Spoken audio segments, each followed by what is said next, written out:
I know it's sacrilege with 0.24 being all about contracts. I am actually going to skip the contracts right now and just take a quick glance at the parts that I have available.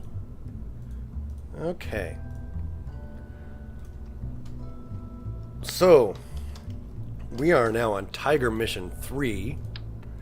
In general, I'm only going to run one mission per episode.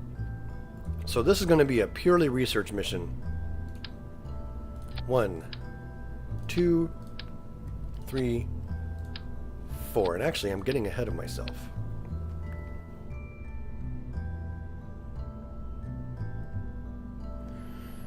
For this mission, I am going to be bringing, once again, the mystery goo along with us over in science. Do I have batteries yet? No. I don't have batteries. That comes later. Okay. I need this radio decoupler right there. Now I can put this on. And we cap it off with a parachute. So once again, I have this sort of standard 2 goo canister command pod, single person command pod stage. I have 4 boosters. And if I use the LVT-45 liquid fuel engine, then even while in orbit, I'll have lots of control over my maneuverability.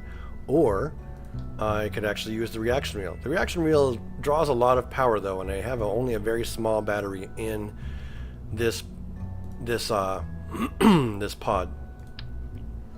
So I'll put on this motor. It's not as powerful as the LVT-30. The LVT-30 has 215 I think it's kilonewtons of thrust, and this one only has 200 kilonewtons of thrust. So we'll deal with the fact that we have just a little bit less thrust. But we can make up for that by virtue of using solid rocket boosters now. The big ones. These guys. Okay, let's position these a little bit smarter. Oh, not that one. I want to grab this.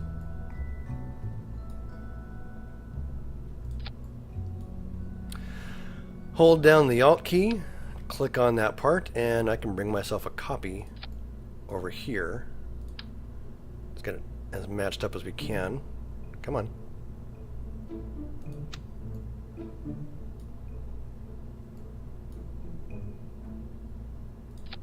Like that? Nope. Like that.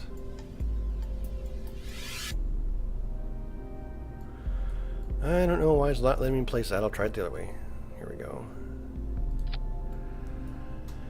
And for aerodynamic, we need to cap these off once again, or they will cause us problems that we don't want to deal with. Save my work so far. And the last thing I want to use is these AVR8 winglets, which allows me to have much better control over my ship, because these can actually act as sort of tail fins that I can steer as opposed to dead straight ones. Okay, once again, I'm going to go into my staging and carefully separate out these rockets. So I want these 2 rockets to go, these 2 solid rocket boosters to go first, these ones to follow up, and when they follow up, these decouplers right here will trigger at the same time. So these rocket motors go, boom. When they're empty, these ones go, and these ones also fall off. When these ones are empty, they can fall off, simultaneously activating the main engine. The main engine will be used to maneuver us into space. Oh, you know what I do have? No, I don't have it. Okay, I didn't grab that.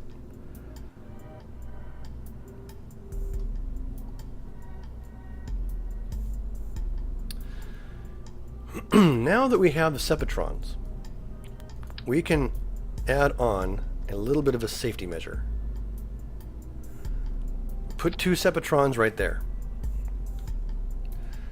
And in in the vehicle assembly bay, we can start working on action groups. These action groups can be used to automatically sort of help us to do some activity. One of the action groups we can set up is the abort action group. The abort action group is going to decouple this, activate those engines,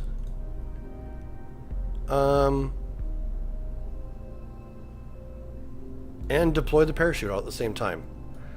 So basically what's going to happen is the Sepatrons, I'm going to go to 3 symmetry mode with the Sepatrons. The Sepatron, this will decouple, the Sepatrons will fire, hopefully pulling us off, and the parachute will activate at the same time. And I'm going to grab this guy and go to 3. There, that shouldn't interfere with the door at all. Okay. Or even better. No, yeah, 3. 3 is good. 3 is good. So, we'll save Tiger 3.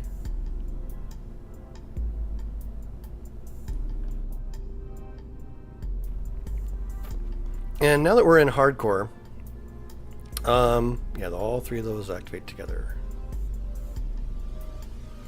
I'm going to add a stage, move the Sepatrons to a separate stage, and put them up here.